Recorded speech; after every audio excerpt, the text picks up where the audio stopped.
Hello बच्चों, मेरा नाम है राजन सिंह और मैं आप सभी का स्वागत करता हूं बेटा अर्जुन जेईई 2027 बैच में। और आज हमें करना है बेटा यूनिट्स एंड मेजरमेंट्स का लेक्चर है, जो हमारे पास एडवांस पीवाईक्यूज जो मैंने आपको दिया था पराक्रम असाइनमेंट का।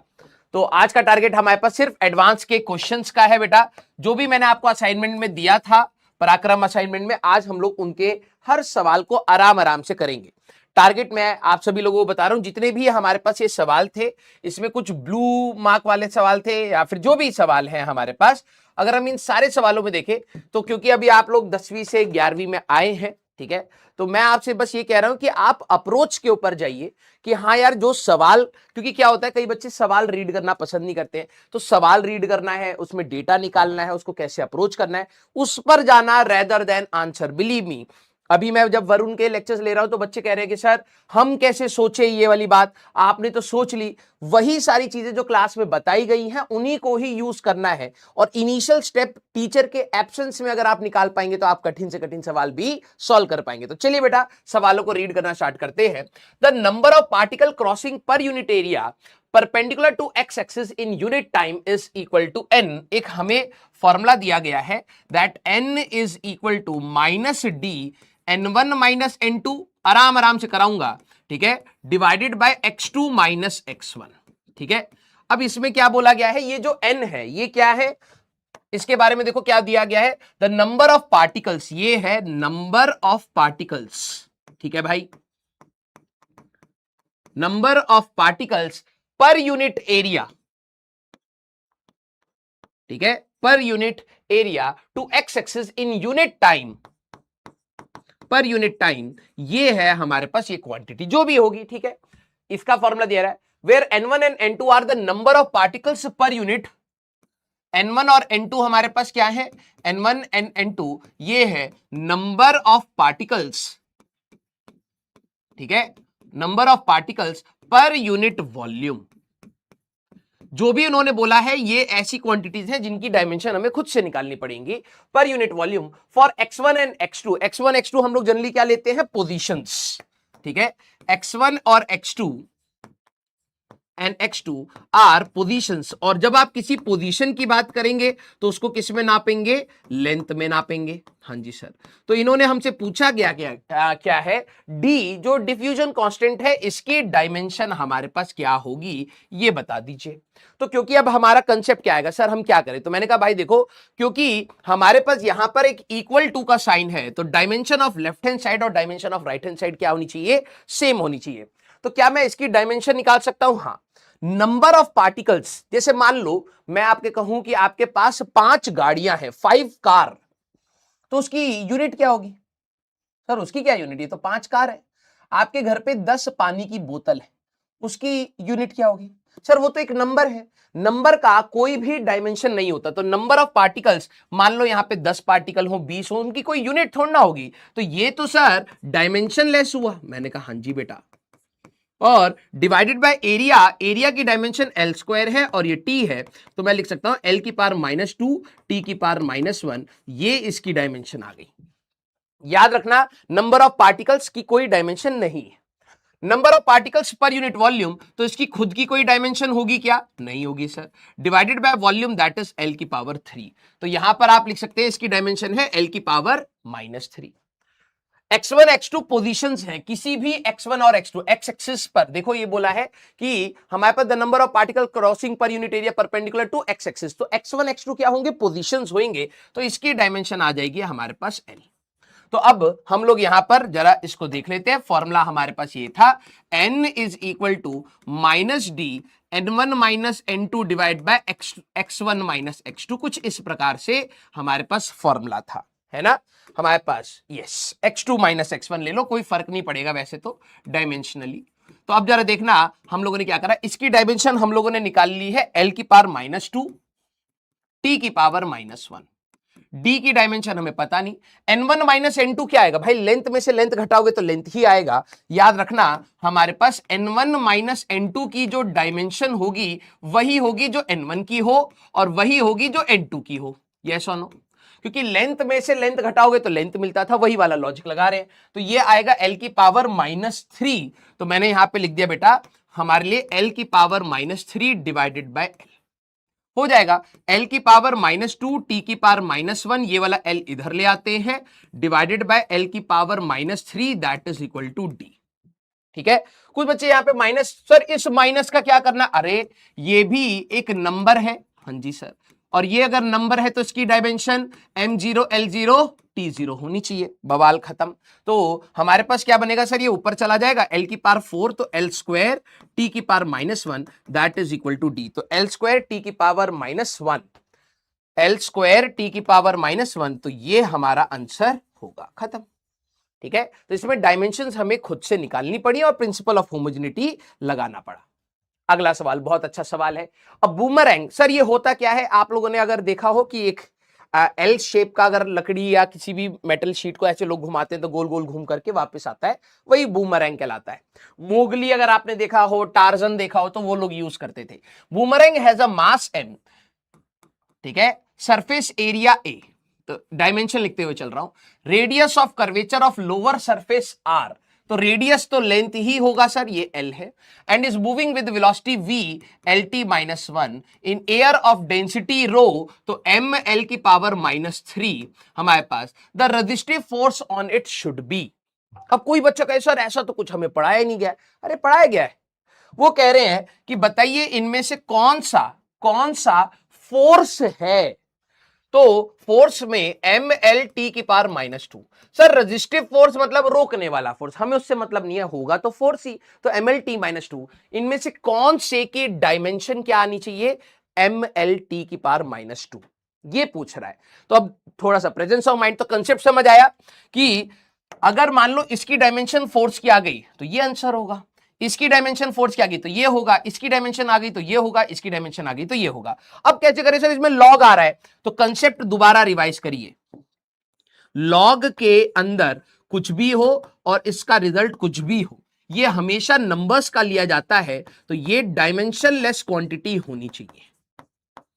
यस और नो, लॉग के अंदर जैसे साइन के अंदर डायमेंशनलेस और उसका रिजल्ट डायमेंशनलेस, वैसे ही लॉग के अंदर डायमेंशनलेस और उसका रिजल्ट डायमेंशनलेस। तो एक काम करते हैं, ये पूरा का पूरा क्या आना चाहिए सर, ये पूरा का पूरा डायमेंशनलेस होना चाहिए। मैंने कहा ठीक है, इसकी तो खुद की कोई डायमेंशन आएगी क्या, नहीं सर, m0 l0 t0 ये भी डायमेंशनलेस, ये भी डायमेंशनलेस, हाँ जी सर, ये भी डायमेंशनलेस, हाँ जी सर, और ये भी डायमेंशनलेस, मान लेते हैं ये तो रहेगा ही, हाँ जी। अगर ये फोर्स है तो क्या इसको फोर्स होना चाहिए, यस, क्योंकि अगर ये कह रहे हैं कि भाई ये फोर्स का फॉर्मूला है तो ये तो डायमेंशन देगा नहीं, तो इसकी डायमेंशन क्या आनी चाहिए, फोर्स की डायमेंशन आनी चाहिए। तो एक काम करते हैं, हम लोग चेक करते हैं इसकी डायमेंशन आ क्या रही है, यहां पर चेक कर रहा हूं, तो 2 की कोई डायमेंशन नहीं, रो की डायमेंशन ml की पावर -3 इंटू वी की डायमेंशन lt -1 इंटू एरिया की डायमेंशन l का square divided by r radius l का स्क्वायर, तो ये और ये चला गया, तो ये हमारे पास क्या बन रहा है, ml की पावर -2 t की पावर -1, तो क्या ये फोर्स आ रहा है, नहीं, तो ये तो आंसर नहीं होगा।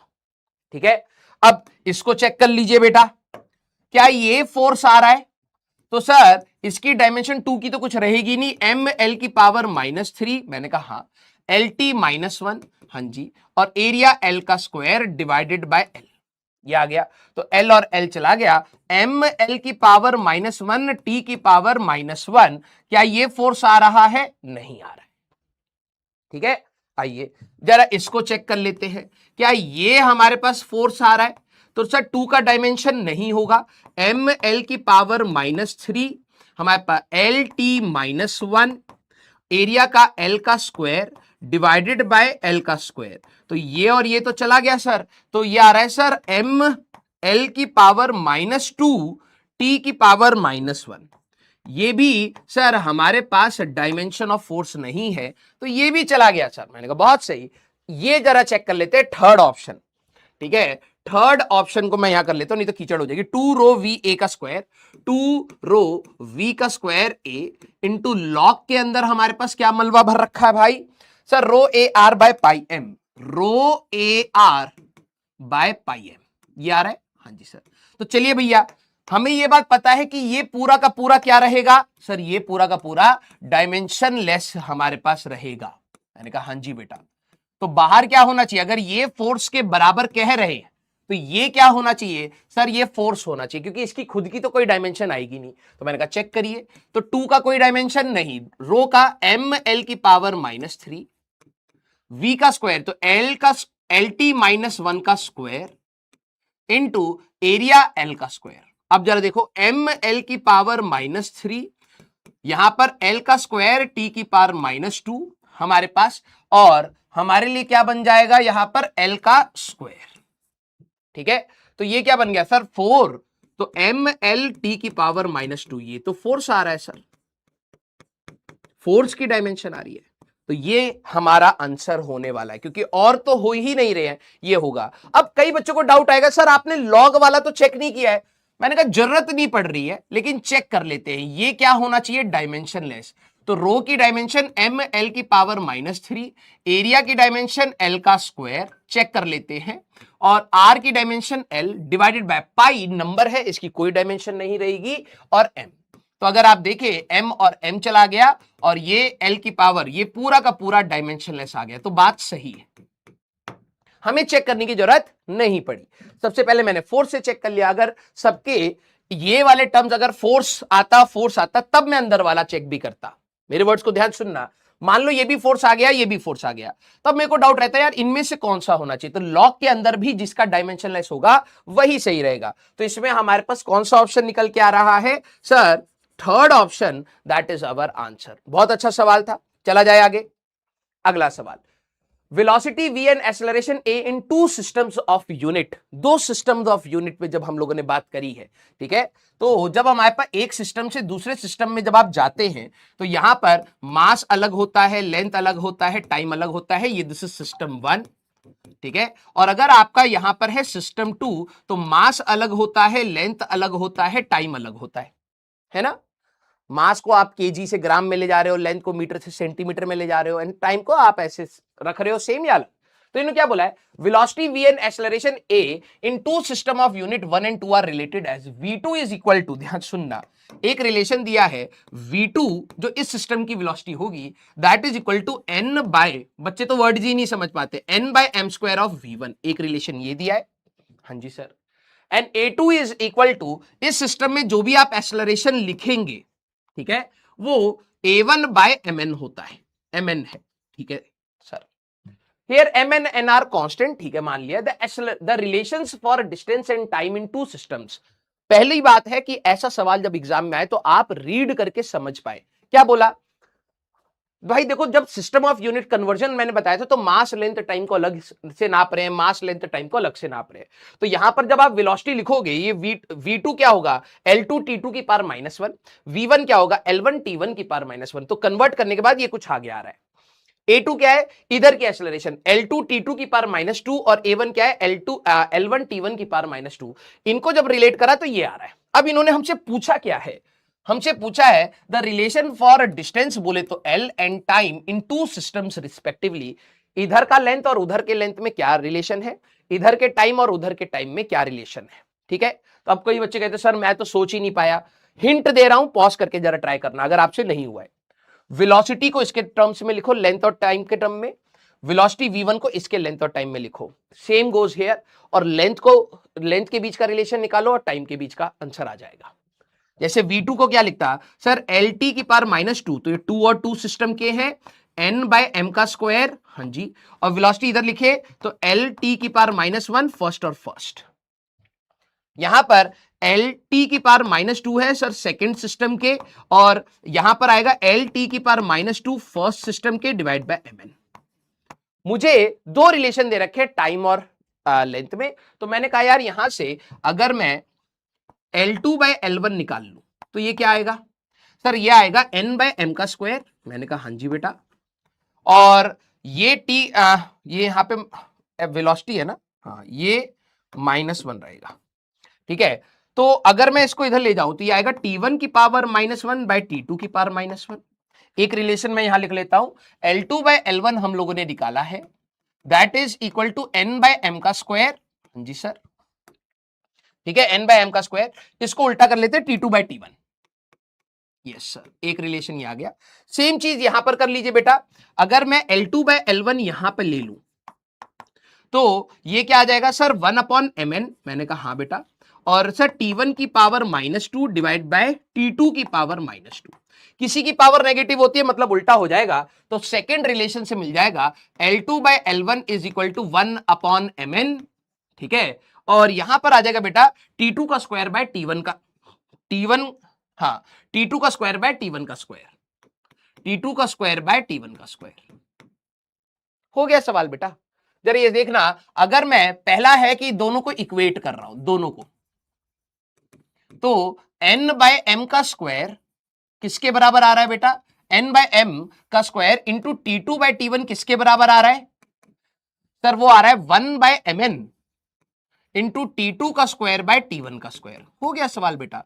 T2 गया, T1 गया, इसको इधर ले आते हैं, n into mn divided by m का square that is equal to T2/T1। Yes, तो एक m और एक m चला गया, तो n square by m is equal to T2/T1। तो हमसे क्या पूछा है, T2 किसके बराबर है या T1, जरा देख लेते हैं। हमारे पास यहां से T2 will be equal to n square by m into T1 आ रहा है, जरा देख लेते हैं। T2 is nothing but n square by m into T1, ये सही आ रहा है। ये n square by m into T2 गलत है, ये भी गलत है, और ये भी हमारे पास गलत है, तो यहीं से आंसर पकड़ में आ रहा है। लेकिन सर अगर मान लो L1 और L2 का चाहिए, तो मैंने कहा हो तो गया बेटा, ये वाला जो रिलेशन आपका आया है, ये वाला जो रिलेशन आया है, इसमें रख दो L2/L1 is equal to n/m का स्क्वायर, हाँ जी सर, इंटू सर T2/T1 रखना था, तो ये है बेटा n का स्क्वायर बाय m, n का स्क्वायर बटे m। तो ये कितना आ जाएगा भाई सर, ये आएगा n³/m का cube.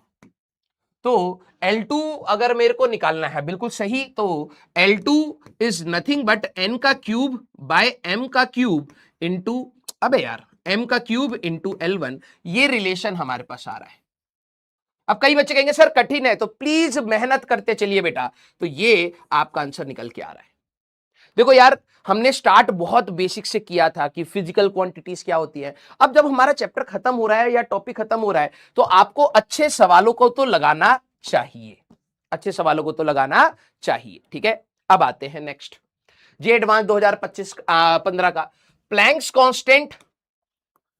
Constant, speed of light and gravitational constant are used to form the unit of length. याद करिए, इस प्रकार के सवाल मैंने क्या कहा था, बहुत रिपीट होते हैं। लेंथ को किसके टर्म में लिखना है, h के टर्म में, c के टर्म में और g के टर्म में।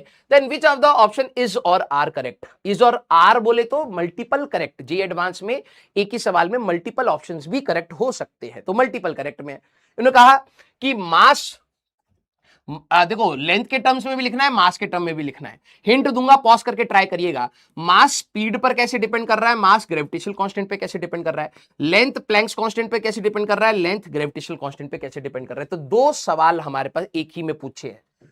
इन्होंने क्या बोला, लेंथ को किस किस के टर्म्स में लिखना है सर, हमें प्लैंक्स कांस्टेंट मैंने ए बोल दिया, स्पीड ऑफ लाइट बी बोल दिया, ग्रेविटेशनल कांस्टेंट सी बोल दिया। याद है डेरिवेशन ऑफ फॉर्मूला हम डिराइव करते थे, यस। और दूसरा पार्ट है मास को भी इनके टर्म्स में लिखने की कोशिश करिए, h की पावर a, c की पावर b, g की power c। Alpha beta gamma लेना चाहे वो भी ले सकते हैं, बस हमें यही करना है भाई। अब प्लैंक्स कांस्टेंट इन सब की डायमेंशन सर मेरे को याद नहीं है, तो ml2 t की पावर -1 कैसे निकालते थे, energy is equal to h nu से, तो ये आ गया a। Speed of light LT -1 की पावर b। अब जिसको ये नहीं आता होगा तो भाई मैं तो बोलूंगा कि फिर दिक्कत आएगी एग्जाम में। m की पावर -1, l की पावर 3, t की पावर -2 की पावर c। यस, मैं कहूंगा आप लोग प्लीज पॉज करके एक बार ट्राई करिए। तो यहां पर सर मास की पावर है नहीं, लेंथ की पावर है, t की पावर 0 है, सब कांस्टेंट। यहां पर मास की पावर a आ जाएगी, यहां पर कुछ है ही नहीं, अच्छा यहां से आ जाएगी -c। लेंथ की पावर यहां से सर 2a आ जाएगी, प्लस b आ जाएगी और प्लस 3c आ जाएगी, मैंने कहा बिल्कुल। और टाइम की पावर सर यहां से आएगी -a, -b, -2c। बस इसके बाद क्या करते थे सर, इक्वेट करते थे, तो a माइनस c की वैल्यू 0 होनी चाहिए, 2a plus b plus 3c की वैल्यू 1 होनी चाहिए, और -a माइनस b -2c की वैल्यू 0 होनी चाहिए। ABC निकाल लीजिएगा। तो sir a equal to c आ रहा है, हाँ, तो यहां पे रख लेते हैं 2c plus B plus 3c that is equal to 1। तो 5c plus B equal to 1, एक इक्वेशन ये आ गई बेटा। हाँ, a इक्वल टू सी यहां पर भी निपटा दो और ये पहले माइनस हटा दो। तो sir a plus B plus 2c that is equal to 0 और a और c बराबर है तो b plus 3c that is equal to 0। हाँ जी सर। अब हमें अगर देखा जाए ये दोनों इक्वेशन बी और सी में है तो बी की वैल्यू यहां से क्या आ रही है सर -3c, उठा करके यहां रख दो तो 5c minus 3c equal to 1। तो sir 2c equal to 1, c की वैल्यू आ रही है बेटा हाफ। अगर c की वैल्यू हाफ आ रही है तो a की वैल्यू भी कितनी आ रही होगी सर हाफ, क्योंकि ये दोनों बराबर है। मैंने कहा राइट। b की वैल्यू निकाल लीजिए सर, b की वैल्यू यहां से आ रही है -3/2, ये आ गए। हाँ जी यस। तो जरा देखा जाए तो हम लोग यहां पे कह सकते हैं लेंथ को अगर मैं देखूं सम कांस्टेंट h, c और g, तो a की वैल्यू आई थी हाफ एंड c की वैल्यू आई हाफ। ठीक है, तो a की वैल्यू आई है आपकी हाफ, c की वैल्यू आई है हाफ, -3/2 ये आया है हमारे पास। तो इन्होंने बोला लेंथ क्या प्लैंक्स कांस्टेंट की पावर हाफ पर डिपेंड कर रहा है? यस। क्या लेंथ ग्रेविटेशनल कांस्टेंट की पावर हाफ पर डिपेंड कर रहा है? यस। तो ये दोनों ही आपके आंसर है। सर आप m के लिए कैसे करें? अरे सेम चीज m के लिए करनी पड़ेगी। ये तो आई थिंक अब आप कर लेंगे। m की पावर 1, l की पावर 0, t की पावर 0, सम कांस्टेंट प्लैंक्स, ये पूरा हमारे पास यही आएगा। मैं यहां पे डायरेक्टली लिख रहा हूं m की power a minus C, l की power 2a plus b plus 3c, ठीक है, और t की power -a minus b minus 2c। हाँ जी सर। तो इक्वेट कर दो बेटा, a माइनस c इस बार कितना आ रहा है सर? a माइनस सी की वैल्यू 1 आ रही है, फिर 2a plus b plus 3c की वैल्यू सर 0 आ रही है, और sir -a minus b minus 2c की वैल्यू भी 0 आ रही है। तो a plus B plus 2c that is equal to 0। एक इक्वेशन ये हो गई, एक इक्वेशन ये हो गई, और यहां से sir a is equal to 1 plus C, एक इक्वेशन ये हो गई। कैसे सॉल्व करें? 10वीं क्लास का सवाल है भाई, उठा करके यहां रख दो। तो twice of 1 plus C plus B plus 3c that is equal to 0, और ये आ जाएगा बेटा 2 plus 2c plus B plus 3c that is equal to 0। तो 2 plus B plus 5c that is equal to 0, B plus, या ऐसे ही रहने देते हैं, एक इक्वेशन ही आ गई। यहां पर 1 प्लस सी डालोगे तो sir 1 plus C plus B plus 2c that is equal to 0, तो 1 plus B plus 3c that is equal to 0। Yes. अब आप b उठा करके यहां रखना चाहे तो रख सकते हैं। b की वैल्यू क्या आएगी? -1 माइनस 3c, उठा करके यहां रख दीजिए। -1 minus 3c plus 5c that is equal to 0।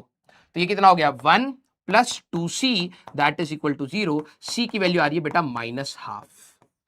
अगर c की वैल्यू -हाफ आ रही है तो a की वैल्यू आ रही है हाफ, है ना। और अगर सी की वैल्यू -हाफ आ गई तो b की वैल्यू -1 -3 प्लस हो जाएगा +3/2। तो ये आ जाएगा बेटा b की value is also half.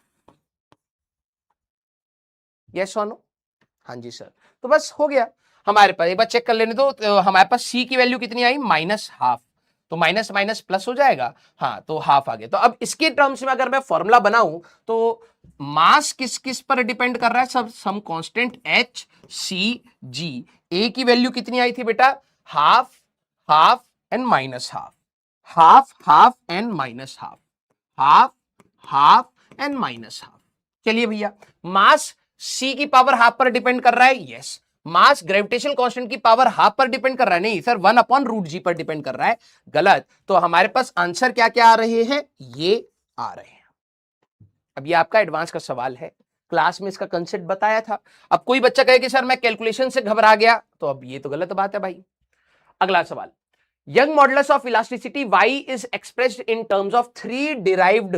Young modulus को किसके टर्म में लिखा है? याद करो, इसकी डायमेंशन होती थी प्रेशर या स्ट्रेस के बराबर। तो फोर्स अपॉन एरिया से निकालते थे। तो एम एल टी की power -2 divide by L square. तो एम एल की पावर -1 टी की पावर -2। जो हम लोगों ने मेहनत करी थी ना बेटा, यंग मॉडुलस, बल्क मॉडुलस, सबके डायमेंशंस याद करने का बेनिफिट यही है। नहीं तो जो बच्चे को आप दोगे कहोगे यार मेरे को तो डायमेंशन याद नहीं है, सवाल कैसे करें? तो कुछ इनिशियल मेहनत हमें जरूरत है, ठीक है। अब इन्होंने क्या कहा है कि यंग मॉडुलस को हम लोगों ने किसके टर्म्स में लिखा है सर, c की पावर अल्फा लिया है, h की पावर बीटा लिया है और g की पावर गामा लिया है, ठीक है। विच of the following is the correct option, alpha beta gamma की, तो ये तो डेरिवेशन ऑफ फॉर्मूला है। तो यहां पर अगर आप देखें एम एल की पावर -1 टी की पावर -2 आया, हाँ जी सर, इक्वल टू सी, इन्होंने स्पीड ऑफ लाइट ही दिया होगा, है ना, हाँ, तो एल टी -1 की पावर अल्फा, फिर h प्लैंक्स कांस्टेंट होता है ml2t की पावर -1 की पावर बीटा, और ग्रेविटेशनल कांस्टेंट m की पावर -1 l की पावर 3 t की पावर -2 की पावर गामा। जरा इक्वेशन बना लीजिए, ml की पावर -1 t की power -2 is equal to, constant की जरूरत नहीं है, ठीक है, कोई नहीं, m यहां पर m की पावर यहां नहीं आ रही है, यहां से बीटा माइनस गामा, ठीक है, l की पावर यहां से क्या आ रही है सर, अल्फा प्लस 2 बीटा और प्लस 3 गामा, मैंने कहा बिल्कुल, टाइम की पावर यहां से क्या आ रही है sir, minus alpha minus beta -2 gamma. Equations क्या क्या निकल के आती सर, इक्वेशंस बन के आती beta minus gamma that should be 1, फिर आती sir alpha plus 2 beta plus 3 gamma that is equal to -1, and minus alpha minus beta -2 gamma that is equal to -2, या फिर alpha plus beta plus 2 gamma that is equal to 2। ये तीन equations आनी चाहिए। अब क्या करना है सर, हम लोग अल्फा बीटा गामा को सॉल्व कर लेंगे। मैंने कहा यार अगर डेटा दे ही रखा है तो पुट कर ले, है ना, तो इन्होंने कहा बीटा माइनस गामा 1 आना चाहिए, तो यहां पर अगर मैं इस वाले को रखूं तो बीटा माइनस गामा, तो बीटा माइनस ऑफ -2 कितना आ रहा है सर, -1 प्लस 2, तो ये तो 1 आ रहा है, तो क्या ये सही है, वैल्यू डाल करके देख लो कौन सेटिस्फाई कर रहा है। बेसिकली बीटा माइनस गामा करोगे -1 माइनस ऑफ -2, ये हमारे पास आ रहा है सर अगेन 1, ये भी सही हो सकता है सर, -1 ऑफ -2, तो ये -3 आ रहा है सर, ये तो नहीं होगा, हटाओ इसको सर, बीटा माइनस ऑफ -2, तो सर अगेन 3 आ रहा है, ये तो नहीं होगा, हटाओ सर, ये दोनों बचे। अब अल्फा बीटा गामा को यहां पे रख करके देख लीजिए, तो अल्फा 7 आपको सॉल्व करना है, सॉल्व कर लो, कोई दिक्कत नहीं है। बीटा की वैल्यू -1, तो -2 प्लस 3 टाइम्स ऑफ -2, तो -6 कितना आ रहा है भाई, तो सर 6 7 8 -1 आ रहा है, ये सही है हमारे पास।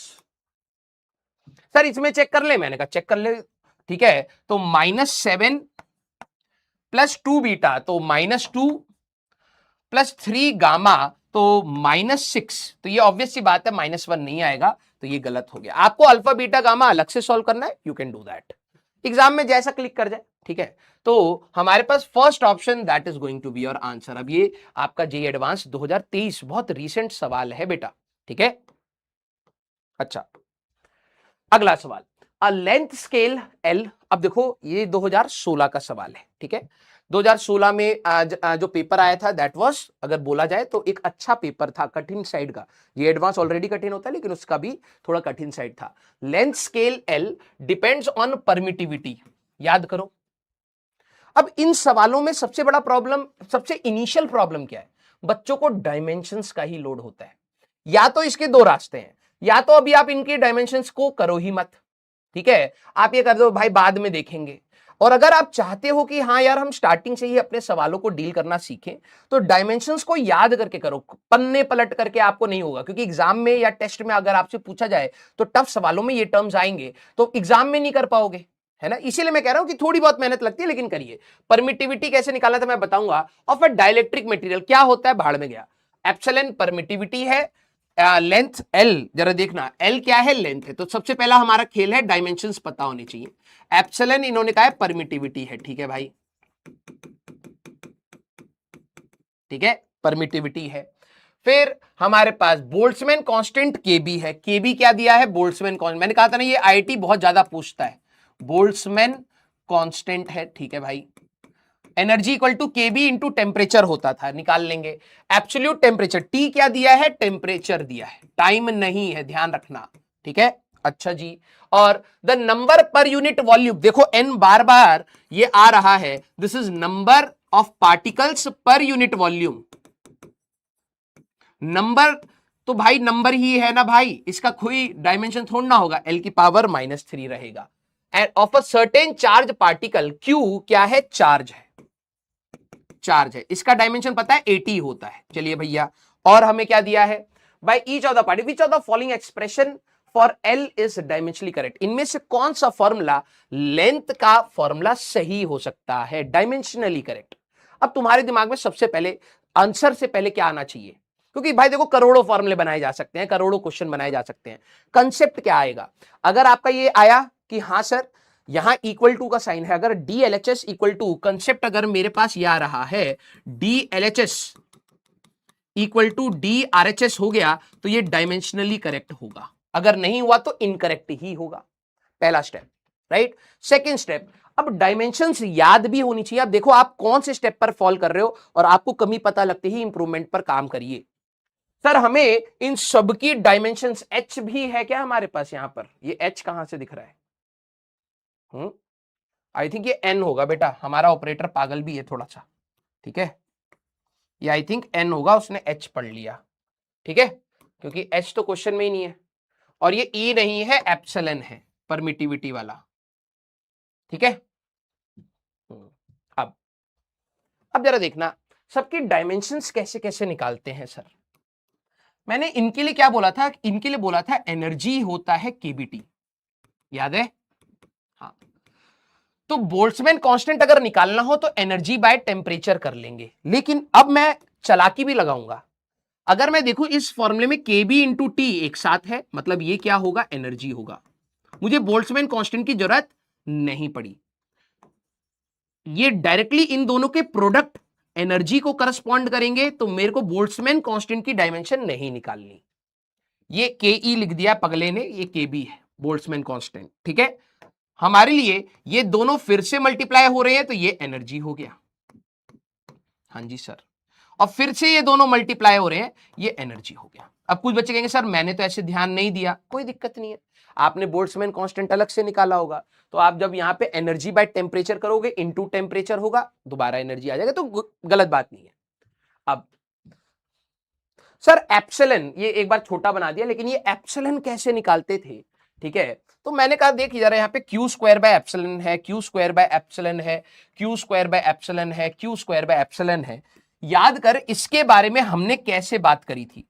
मैंने कहा था कभी भी परमिटिविटी और ये सब सारी चीजें आए तो ग्रेविटेशन का फॉर्मूला याद करो, F G M square by R का स्क्वायर, लेकिन चार्जेस के केस में F is equal to 1/4 pi epsilon या एप्सिलॉन नॉट क्यू का स्क्वायर बाय आर का स्क्वायर होता था, यस। तो अब आप या तो यहां से एप्सिलॉन निकाल लो, लेकिन मेरा एक और दिमाग देखिए, मैंने कहा यार Q square by epsilon, Q square by epsilon, Q square by epsilon, Q square by epsilon, मैं सीधे एफ इंटू आर के स्क्वायर को क्यू स्क्वायर बाय एप्सिलॉन बोल दूं, यस, क्योंकि मैं अलग से चार्ज की वैल्यू रखूंगा, फिर एप्सिलॉन की रखूंगा, फिर काटूंगा पीटूंगा, इन दोनों का कंबाइंड ही मेरे को मिल रहा है एम एल टी की पावर -2 इंटू एल का square, that is Q square by epsilon. तो ये कितना आ रहा है बेटा, एम एल का क्यूब टी की पावर -2, इसकी डायमेंशन सीधे है क्यू स्क्वायर बाय एप्सिलॉन की, राइट। तो अब हमारा खेल क्या था, इसमें चेक करने का, एन का हमें पता ही है, तो अब जरा देखना मैं कैसे चेक कर रहा हूं। इसकी बात करूं तो अंडर रूट में क्या आ रहा है, ये एन दैट इज एल की power -3 into Q square by epsilon, हम लोगों ने देखा है एम एल का क्यूब टी की पावर -2, यही था ना बेटा, एम एल का पावर 3 टी की पावर -2, ये आ गया हमारे पास, हाँ जी सर, ये एनर्जी है एम एल टू टी की पावर -2, इससे आपका थोड़ा सा कैलकुलेशन बच जाता है, टी की पावर -2, टी की पावर -2, एम एम एल की पावर ये 1 बचा, तो ये आ जाएगा बेटा अंडर रूट में एल का स्क्वायर, है ना, एल की पावर -2, तो दैट इज अंडर रूट में 1/L का स्क्वायर, दैट इज 1/L आ रहा है। ये कह रहे हैं लेंथ होगा, ये आ रहा है 1/L, गलत, ठीक है। आइए आइए जरा इस वाले को चेक करते हैं, ये आपका एप्सिलॉन है बेटा, ठीक है, ई मत सोचना, एप्सिलॉन है और ये बोल्ट्जमैन कांस्टेंट है। तो मैंने कहा कि जरा ये देखना अंडर रूट में हमारे पास Q square by epsilon nought, तो मैं नीचे ये एन है तो इसको एल की पावर -3 रखा, हाँ जी, Q square by epsilon nought हमारे पास आया, इस एप्सिलॉन नॉट को नीचे ले लो बस आ जाएगा, ml की पावर 3 t की पावर -2 और kBT that is energy ml2 t की पावर -2। बस चेक कर लेते हैं बेटा हमारे लिए।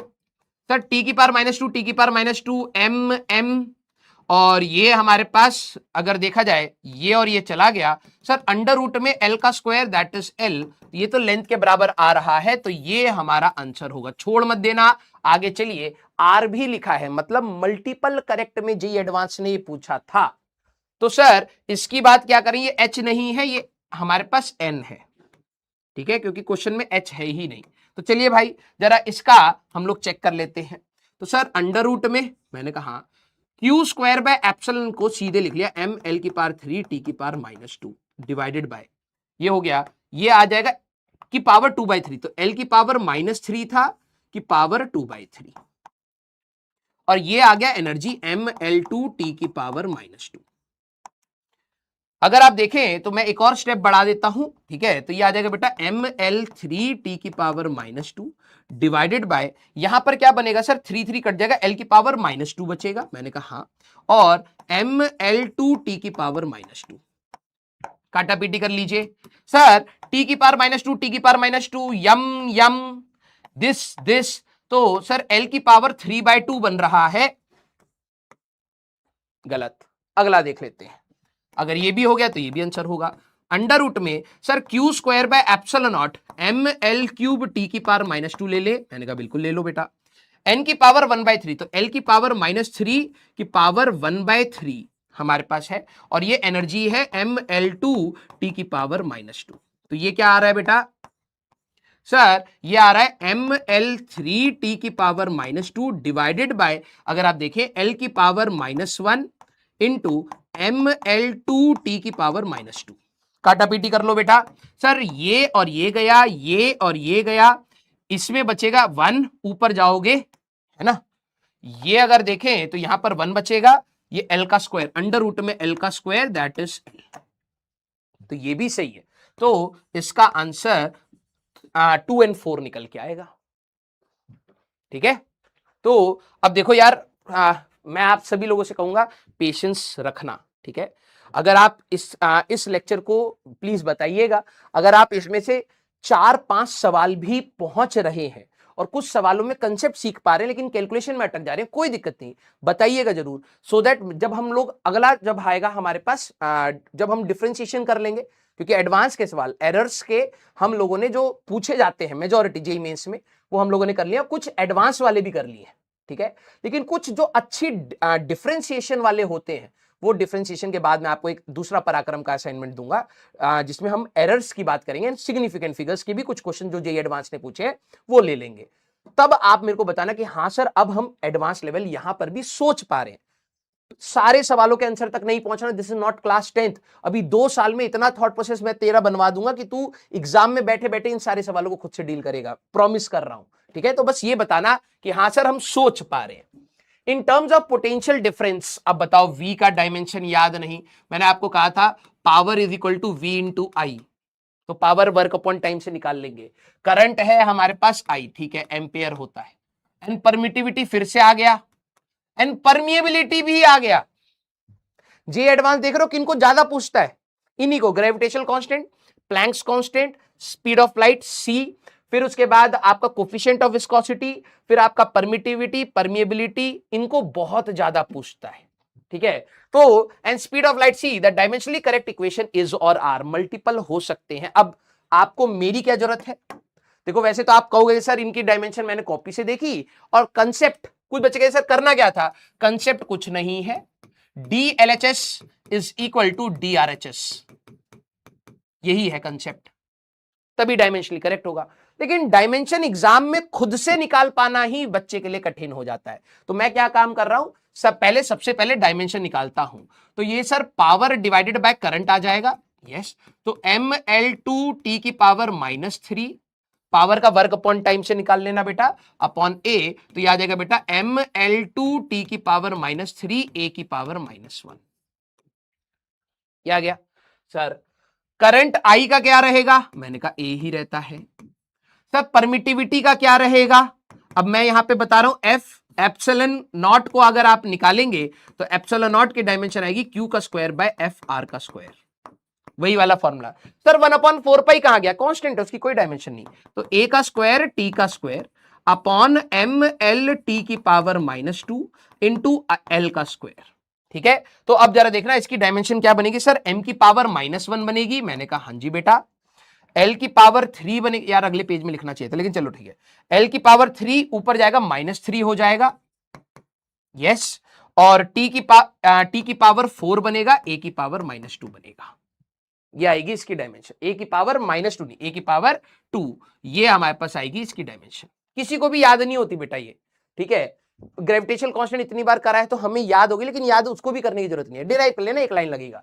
तो Q square by F R square A square T square M L T -2 L square, तो m की पावर -1 l की पावर -3 t की पावर 4 a की पावर 2 t की पावर 4 a की पावर 2, ये आ गया। सर परमिएबिलिटी का कैसे निकालते थे, आपने हमें बताया था, मुझे याद नहीं। मैंने कहा था एक फॉर्मूला याद रखना बेटा, C = 1/√में μ0 एप्सिलॉन नॉट। तो अगर आप यहां पर देखें, ठीक है, अगर आप यहां पर देखें तो C होता था LT -1, that is 1/μ0 epsilon nought का रूट, या स्क्वायर कर लेते हैं दोनों साइड तो ये रूट हट जाएगा। तो हमारे लिए यहां पर क्या आ रहा है बेटा, L2 t की power -2 is equal to 1/μ0 epsilon nought. हाँ जी सर, तो मैं यहां पर लिख रहा हूं μ0 की अगर आपको डायमेंशन चाहिए तो ये आएगी 1/एप्सिलॉन नॉट की डायमेंशन, m की पावर -1 l की पावर -3 t की पावर 4 a की पावर 2, और ये वाला इस सेट चला जाएगा तो L2 t की पावर -2, ये एप्सिलॉन नॉट की μ0 की डायमेंशन आएगी। तो सर एक काम करो, m की पावर एक स्टेप और बढ़ा देता हूं, m की पावर -1, हाँ जी, l की पावर -1, मैंने कहा हाँ जी, और t की पावर 2, मैंने कहा हाँ जी, a की पावर 2। इसका उल्टा करेंगे तो इसकी डायमेंशन हमारे पास निकल के आ रही है बेटा m l t की पावर -2 a की पावर -2।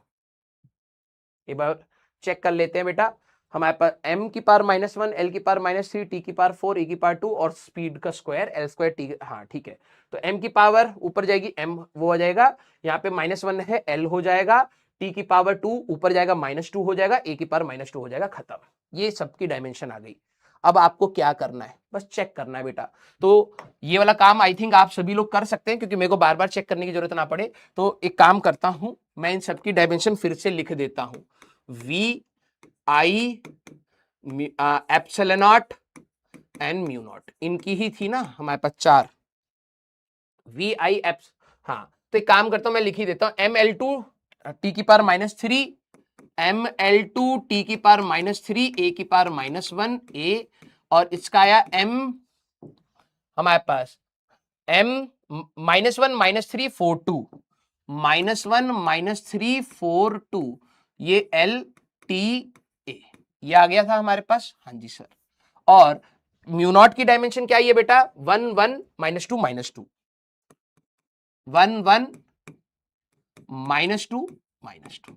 अब जैसे कोई बच्चा कहे कि सर हमें करना क्या है, सवाल में उन्होंने एक एक्सप्रेशन हमें दिया है, μ0 i का स्क्वायर, μ0 i का स्क्वायर किसके बराबर होना चाहिए, हमारे पास होना चाहिए ये एप्सिलॉन नॉट है बेटा, ये वाला है, ई लिख दिया पगले ने, एप्सिलॉन नॉट है, ठीक है, यहां से लिखा है, यहां ई लिख दिया एप्सिलॉन नॉट इंटू वी का स्क्वायर। ये कह रहे हैं क्या ये फॉर्मूला सही है, तो डायमेंशन ऑफ एलएचएस निकाल लेंगे। तो μ0 की डायमेंशन थी m l t की पावर -2 a की पावर -2 इंटू i का स्क्वायर करेंगे सर a स्क्वायर आ जाएगा, तो ये आ रहा है बेटा m l t की पावर -2। मैंने कहा ठीक है, d RHS निकाल लीजिए बेटा। Sir epsilon not that is m की पावर -1 l की पावर -3 t की पावर 4 और a की पावर 2, हाँ जी, और इंटू v का स्क्वायर करेंगे तो क्या बनेगा सर, m स्क्वायर बनेगा, l की पावर 4 बनेगा, t की पावर -6 बनेगा और a की पावर -2 बनेगा। मैंने कहा ठीक है भैया चेक करिए, तो यहां और यहां सर एक m बचा, मैंने कहा बिल्कुल, 4 -3 एक l बचा, t की पावर -6 और ये t की पावर -2 बचा, और ये तो कट गया। सर ये दोनों की डायमेंशन सही है, तो ये वाला तो आंसर है हमारे पास, ऐसी सेम इसके लिए कर लीजिएगा बेटा। 2 कर दे रहा हूं, बाकी आप देख लेंगे, आपके पास पीवाईक्यू की किताब हो या मॉड्यूल, उसमें सवाल होगा। 2015 का सवाल है। Epsilon naught I is equal to हमारे पास म्यू नॉट इंटू वी, ये एक्सप्रेशन दे रखा है। तो डायमेंशन ऑफ एलएचएस निकाल लेंगे बेटा। सर एप्सिलॉन नॉट था m की पावर -1, l की पावर -3, t की पावर 4, a की power 2 into I that is a। तो ये आ जाएगा सर m की पावर -1, l की पावर -3, t की पावर 4, a का क्यूब आ रहा है। मैंने कहा डी RHS निकाल लेना बेटा। Sir mu naught that is m l t की पावर -2, a की पावर -2, ये आ गया, इंटू v। तो v था सर ml2 t की पावर -3 और a की पावर -1। जरा चेक कर लेते हैं, मास की पावर क्या आ रही है, स्क्वायर आ रही है, क्या यहां पर है, नहीं है, तो ये तो यहीं गलत हो गया। l की पावर क्या आ रही है, 3 आ रही है, t की पावर -5 आ रही है, a की पावर -3 आ रही है। तो ये DLHS is not equal to DRHS, तो ऑब्वियस सी बात है ये इनकरेक्ट हुआ। ठीक है, तो ये तो हमारे पास नहीं रहेगा। सेम चीज यहां चेक कर लेना बेटा, कंसेप्ट मैच करना है बेटा। अब कोई बच्चा कहे नहीं सर आपने करा नहीं, फर्क नहीं पड़ता, कंसेप्ट आता है, डायमेंशंस आता है और अप्रोच आता है, तो हमारा काम बन जाएगा। ठीक है, इस वाले सवाल को आखिरी में लेते हैं, इसके ऊपर 2 सवाल है, पहले यहां पे कंसेप्ट की बात कर लेते हैं। ठीक है, एक आपका पैसेज वाला जो जेईई एडवांस में आया था वो मैंने आपको बता ही दिया है। ठीक है, क्लास में ही हम लोगों ने कर लिया था। ठीक है, और कौन सा है, एक ये है, पैसेज को बिल्कुल आखिरी में कर लेते हैं। ठीक है, आइए अब ये सवाल क्या है, to find the distance D over which a signal can be seen. अब बच्चों सर ये कहां पड़ा है, कुछ नहीं, ध्यान सुनिए, कितने दूरी तक डिस्टेंस डी, कितनी दूरी तक एक फॉगी सीजन में जब धुंध पड़ती है तो आप कितनी दूरी तक देख पाते हो। ठीक है, a railway engine uses dimensional analysis, वो डायमेंशन एनालिसिस को यूज करके and assumes that distance depends on mass density. उन्होंने कहा कि ये जो डिस्टेंस डी है ये डेंसिटी पर डिपेंड कर रहा है, कैसे हमें नहीं पता, of the fog. Intensity which is, देखो इन्होंने दे दिया, इंटेंसिटी होता है पावर अपॉन एरिया, तो पावर का भी हम लोगों ने निकाला था ml2 t की power -3 divide by area that is l square. तो आ जाएगा बेटा हमारे पास, है ना, ml2 t, हाँ, तो mt -3, ये इंटेंसिटी का आ गया, तो I की पावर b ले लिया, हाँ जी, s of the light from the signal and its frequency f की पावर c, फ्रीक्वेंसी की डायमेंशन t की power -1। The engine finds that, ठीक है, the engineer finds that d is proportional to s की पावर। ठीक है, अच्छा intensity को ये s से डिनोट कर रहे हैं। ठीक है, ठीक है, इंटेंसिटी इसको क्या बोला, s बोला है। ठीक है, तो इन्होंने कहा कि इंजीनियर ने देखा कि यार फॉगी सीजन में कितनी दूरी तक मुझे दिख सकता है, वो किस किस चीजों पर डिपेंड कर रहा है, डेंसिटी पर, इंटेंसिटी ऑफ द लाइट पर और फ्रीक्वेंसी पर। ठीक है, पावर एबीसी ले लिया। अब उन्होंने कहा है कि ये s की पावर 1/n है, तो n की वैल्यू निकालिए। अब मैं आपको कहूंगा प्लीज पॉज करिए, कोशिश करिए भाई। तो डिस्टेंस मैं डायमेंशन लिख देता हूं l, हाँ जी सर, तो m की पावर 0, l की पावर 1, t की पावर 0, क्योंकि ये लेंथ होगा, some constant k, density ml की पावर -3 की पावर a हो गया, हाँ जी, इंटेंसिटी हमारे पास mt की पावर -3 है, इसकी पावर b हो गया, और फ्रीक्वेंसी t की पावर -1 है, इसकी पावर c है। बस करना कुछ नहीं था बेटा, m0 l1 t0 that is equal to some constant, mass की पावर यहां से क्या आ रही है सर, a और b, a plus b, length की पावर बेटा यहां से क्या आ रही है सर, -3a, और यहां लेंथ है नहीं, यहां पे भी नहीं है, t की पावर यहां से क्या आ रही है सर, यहां टाइम नहीं है, -3b और -c। यस, तो अगर आप कंपेयर कर लेंगे a प्लस बी कितना आ रहा है सर, 0 आ रहा है, सेकेंड इक्वेशन, -3a कितना आ रहा है सर, 1 आ रहा है, थर्ड इक्वेशन, -3b -c किसके आ रहा है, 0 के बराबर। तो a की वैल्यू यहीं से निकाल लो, -1/3। अगर a की वैल्यू -1/3 है, b की वैल्यू कितनी, 1/3, और b की वैल्यू 1/3 है तो c की वैल्यू -3b के बराबर आएगी, तो -3 इंटू बी की वैल्यू दैट इज 1/3, तो ये आ रही है -1। ठीक है भाई, तो मतलब फॉर्मूला पता है क्या बना, जो ये डिस्टेंस d है that is directly proportional to h की पावर b था, b कितना आया 1/3, तो हमारा आया है h की पावर 1/3। अब एज पर क्वेश्चन इन्होंने क्या बात बोली कि ये किस पर डिपेंड कर रहा है, h की पावर 1/n पर, तो कंपेयर कर लो यार, n की वैल्यू 3 आनी चाहिए, खत्म। ये आपका 2014 का एडवांस का सवाल है। अगला सवाल, समटाइम्स इट इज कन्वीनियंट, 2020 का सवाल है, ठीक है। Sometimes it is convenient to, अब देखो पता है क्या है, आप समझ पाएंगे कि क्लास में वो सारी चीजें कहीं ना कहीं बताई गई हैं, बस जेई मेंस और जेई एडवांस में अंतर पता क्या है, एडेप्टेबिलिटी। कोई बच्चा अगर अचानक से फ्रेमिंग ऑफ द क्वेश्चन में फंस रहा है, उसको लग रहा है यार ये तो अजीब सा लग रहा है, तुम नहीं बने हो, फिर तुम्हें अपने आप को इस चीज के लिए अडेप्ट करना पड़ेगा इन 2 सालों में, कि सवाल की लैंग्वेज कई बार तुम्हें कंफर्ट से निकालेगी, तो निकल जाना भाई। अब देखो, समटाइम्स इट इज कन्वीनियंट, कभी कभार ये हमारे लिए महत्वपूर्ण होता है, to construct a system of units. याद है एफपीएस, सीजीएस, एमकेएस, मैंने कहा था दुनिया में करोड़ों हैं, तो उन्होंने कहा कि किसी बंदे ने अपने लिए कुछ यूनिट्स बनाई, so that all quantities can be expressed in terms of one physical quantity. वो कह रहा है कि सिर्फ एक ही फिजिकल क्वांटिटी के टर्म्स में एक्सप्रेस्ड हो। If in one such system, उसने बनाया, dimension of different quantities in given terms are X as follows. X किसको मान, मैं अगले पेज पे लिख रहा हूं सो दैट ना स्पेस रहे, नहीं तो बार बार लिखना पड़ता है। एक्स किसको मान रहा है, पोजीशन को, ठीक है भाई, ठीक है।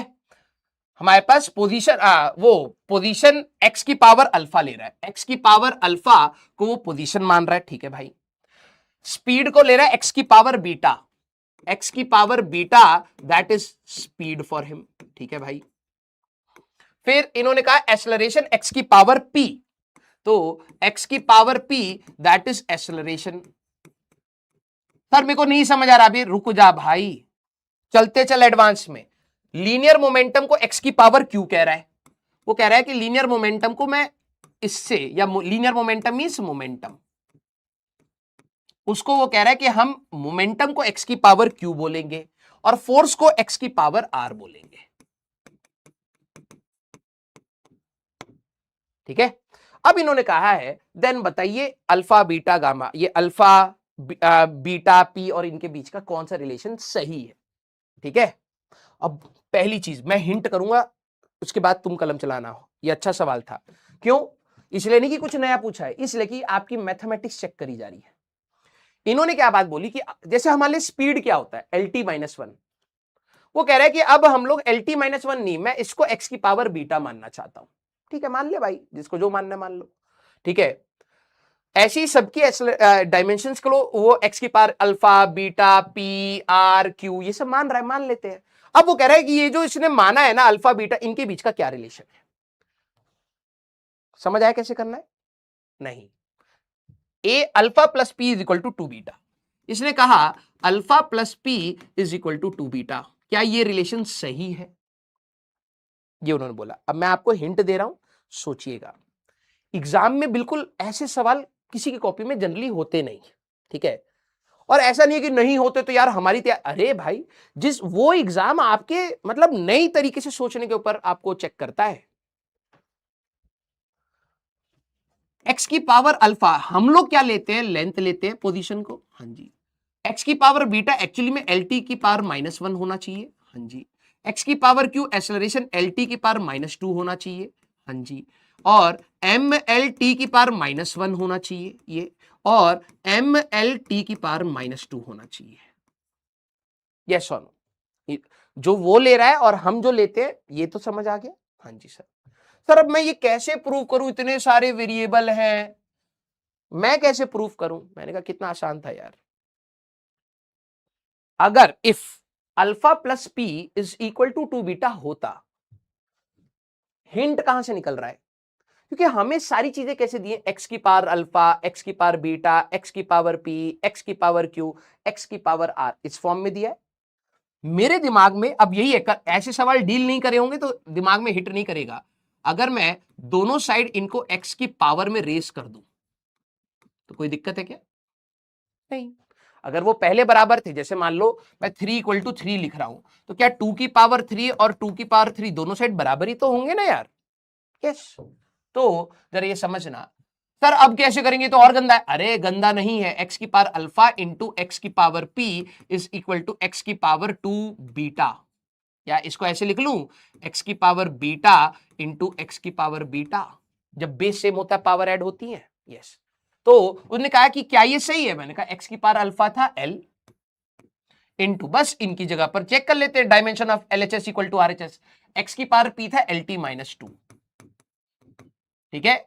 x की पावर बीटा बीटा बीटा हमारे पास ये था, तो L2 t की पावर -2। क्या ये आ रहा है? हाँ जी सर, ये आ रहा है। तो अगर ये आ रहा है तो ये सही होगा। कठिन नहीं था, बस बात है एग्जाम में ये चीज हिट हो जाए कि हाँ यार ऐसा कर सकते थे। सर आपने कैसे सोचा? सीधी सी बात ये है, हमारी सारी जो गिवन डेटा है वो x की पावर में थी, तो मैंने कहा यार चेक करने के लिए x की पावर दोनों साइड रेस करा लेते हैं। अब नेक्स्ट रिलेशन क्या है? p + q - r equal to beta. p + q - r equal to beta. अगर आप चाहे पॉज करके खुद से कर सकते हैं, मैंने दोनों साइड पावर रेस कर दिया। तो p + q - r is equal to x की पावर बीटा। हाँ जी, तो x की पावर p इंटू एक्स की पावर q इंटू एक्स की power -r is equal to x की पावर बीटा लिख सकता हूं। यस, x की पावर p इंटू एक्स की पावर q, किसी की पावर माइनस मीन्स x की power r equal to x की पावर बीटा लिख सकते हैं। यस, अब जो हम लोग लेते थे रख करके देख लीजिए।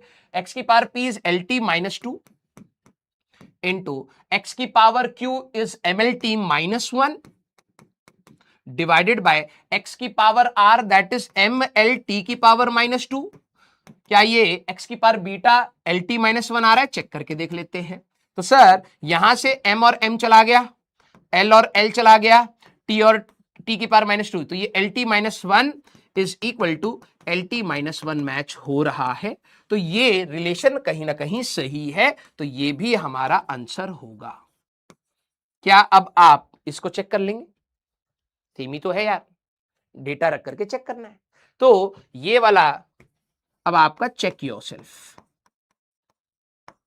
सर आपने बता दिया, अब तो मैं कर ही लूंगा। करके देख, कैलकुलेशन गलतियां होती हैं तो उस पर भी मेहनत करनी है बेटा, ठीक है। तो मैंने आपको इन दोनों को चेक करने के लिए दिया था और इन दोनों को आप चेक कर लेंगे। प्लीज कैलकुलेशन से वो मत करना, अच्छा ठीक है एग्जाम में कर लूंगा, गलतियां हो जाएंगी एग्जाम में, तो हमें उसकी भी ध्यान रखनी होती है, कैलकुलेशन का भी ध्यान रखना है। Again a very beautiful question from JEE advance 2019, ठीक है। अब देखना कुछ सवाल क्लास के पैटर्न पर है, कुछ सवाल कंसेप्ट वही यूज हो रहे हैं लेकिन जुगाड़पंती आनी चाहिए। Let us consider a system of units. हम कुछ ऐसी सिस्टम ऑफ यूनिट्स मानते हैं, क्योंकि कोई कुछ भी मान सकता है। पूरी दुनिया ने SI यूनिट सिस्टम बनाया, MKS बनाया, CGS बनाया, FPS बनाया, मैंने कहा बहुत सारे थे, लेकिन सारे साइंटिस्ट बैठे, उन्होंने कहा यार इससे काम नहीं चलेगा, हर कोई अपना अपना बनाएगा तो इरिटेशन होगी, कन्वर्जन करने में दिक्कत होगी, तो स्टैंडर्डाइज करा। अब देखो सवाल, let us consider a system of units in which mass and angular momentum are dimensionless। एक ऐसा सिस्टम है हमारे पास यूनिट्स का, कोई कुछ भी बना रहा है, ठीक है। तो इन्होंने कहा कि भाई अब आप मास को क्या लेंगे? डायमेंशनलेस। मतलब आपके फॉर्मूले में हम लोग जैसे फोर्स की बात करते थे बेटा, तो फोर्स में क्या होता है? MLT की पावर -2। तो कह रहे हैं मास का कोई डायमेंशन ही नहीं है, तो अब LT की पावर -2 होगा, कुछ ऐसा कह रहा है। And angular momentum, sir angular momentum याद ही रही, मोमेंटम इनटू डिस्टेंस याद कराया था क्लास में, हर एक चीज पर्पस से बताई जाती है बेटा। तो ये आ जाएगा हमारे पास MLT की पावर -1 इंटू L, तो MT-1। ये कह रहे हैं कि MT-1 को भी अब आप क्या लेकर के चलेंगे? हमारे पास डायमेंशनलेस। इसको भी डायमेंशनलेस लेकर के चलिए, ठीक है। हमारे पास momentum MLT-1 into distance L MT-1, और मास तो सर खुद ही डायमेंशनलेस है, ये तो खुद ही कह रहा है कि डायमेंशनलेस है। हाँ, तो ये डायमेंशनलेस है। हाँ, तो बेसिकली क्या आ गया? T की पावर -1 इज ऑल्सो डायमेंशनलेस। समझ रहे हो? अब मैं जितने भी हमारे फॉर्मूले थे उसमें हम मास को डायमेंशन मानते थे, हाँ या ना? हाँ जी सर मानते थे, इसीलिए मास प्रेजेंट था। यस। इस व्यक्ति के नए सिस्टम में मास को आप लिखना ही नहीं है फॉर्मूले में, तो मैंने कहा ठीक है। और उन्होंने कहा एंगुलर मोमेंटम भी कोई डायमेंशन नहीं रखता है, ठीक है भाई।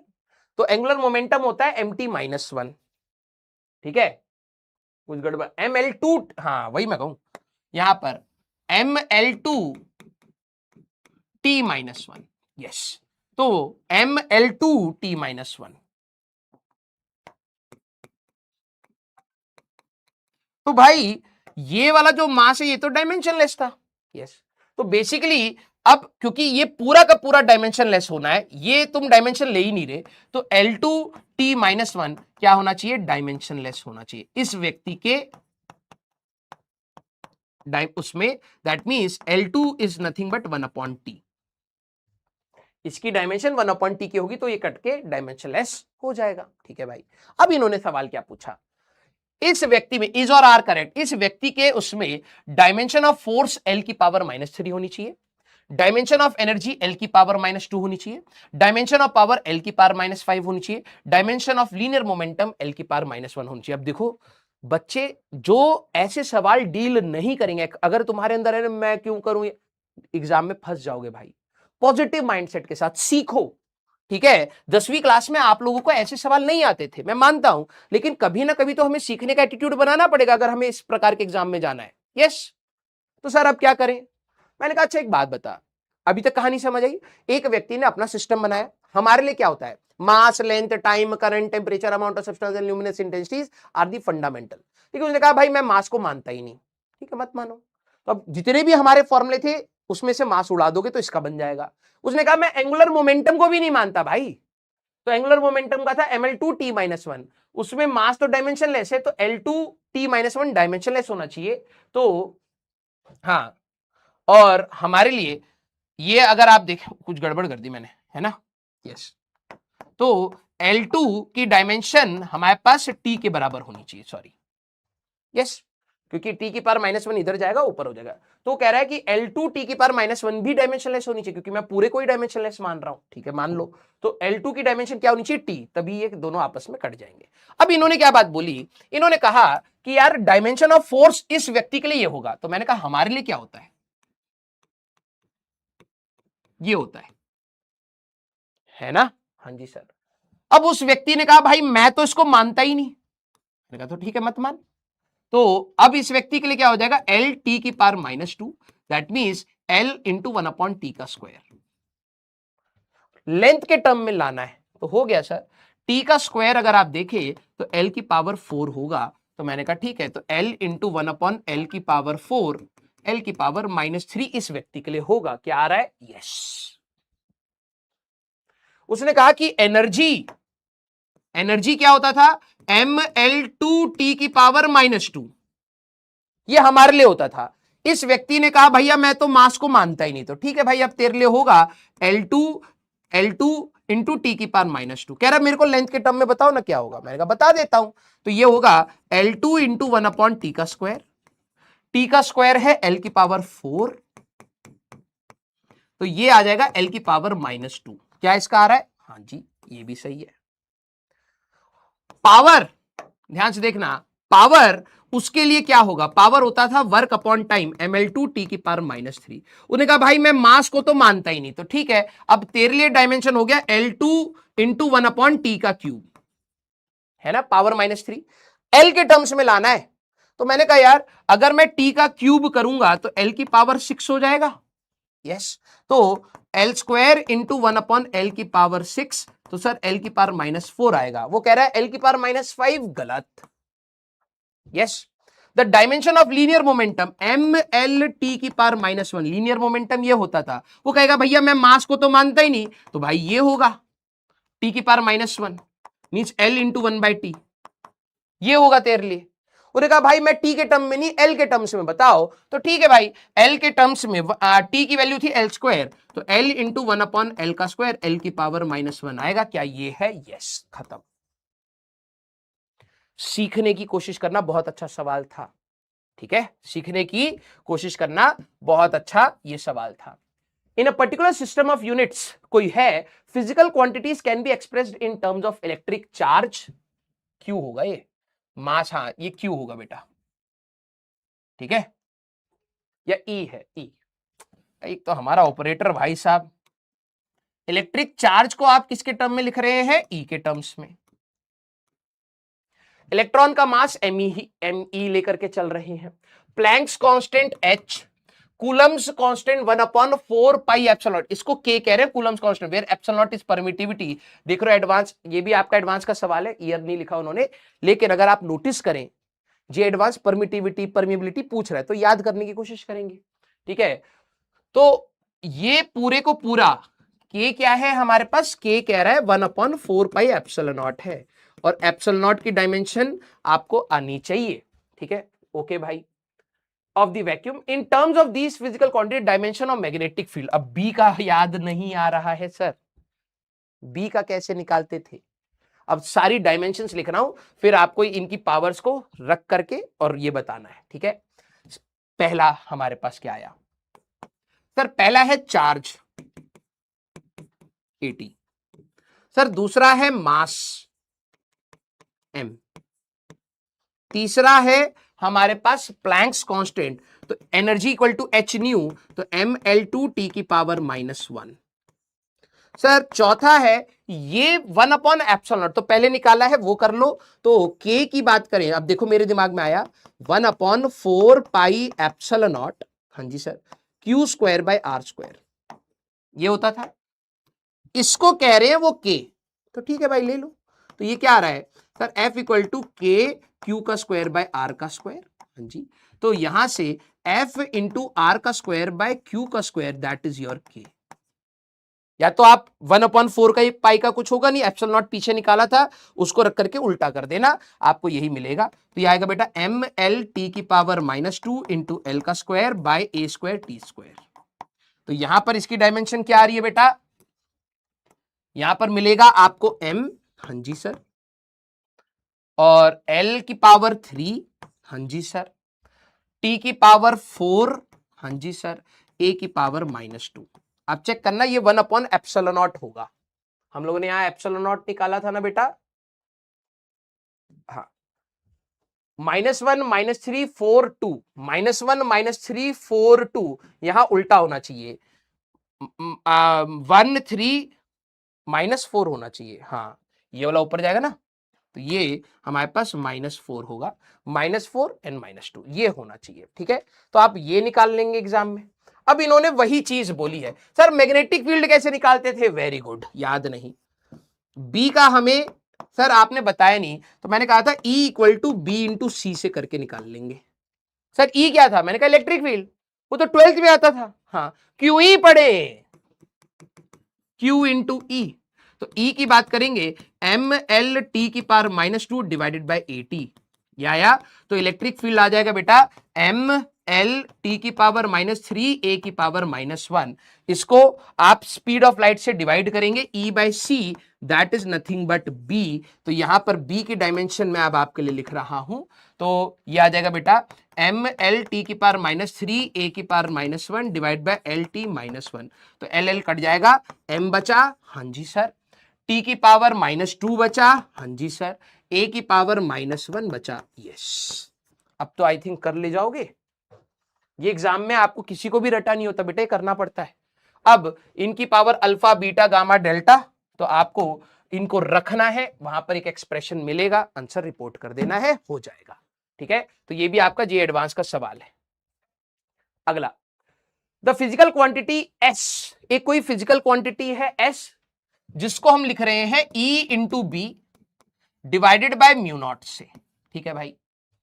Electric field, E electric field है, अभी निकाल लिया है, B मैग्नेटिक फील्ड है, निकाल लिया है, म्यू नॉट परमिएबिलिटी है, वो भी निकाल लिया है, ये भी आपका जे, देखो कितनी बार पूछ रहा है, ठीक है, of the free space that dimension of S is same as dimension, इनमें से कौन से की डायमेंशन S के बराबर होगी।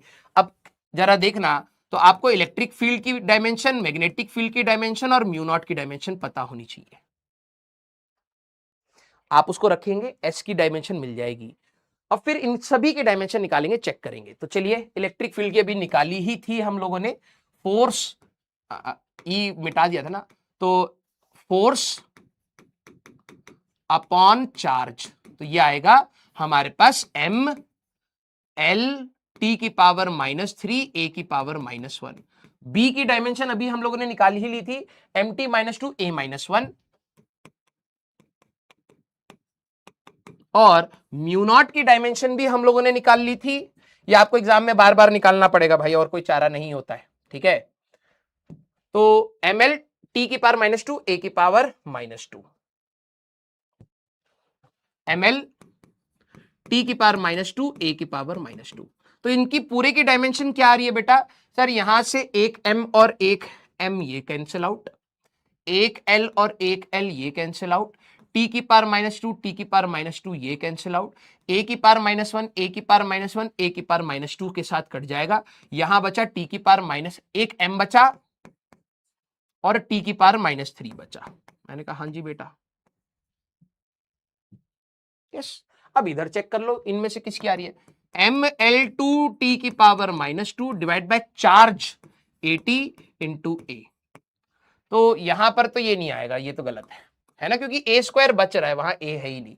फोर्स mlt की power -2 divided by length into time l into T, तो ये चला गया, तो mt -3 आ रहा है। क्या वहां पर भी आ रहा है? ये हो सकता है, ठीक है। क्वांटिटीज ब्रैकेट में लगाए, सबको चेक कर लेना बेटा। एनर्जी दैट इज ml2t की power -3 divide by volume l3, तो ये हमारे पास आ जाएगा ml की पावर -1 t की पावर -3, ये नहीं है। इसको energy by volume, energy density भी कहते हैं, कहीं पर आ जाए।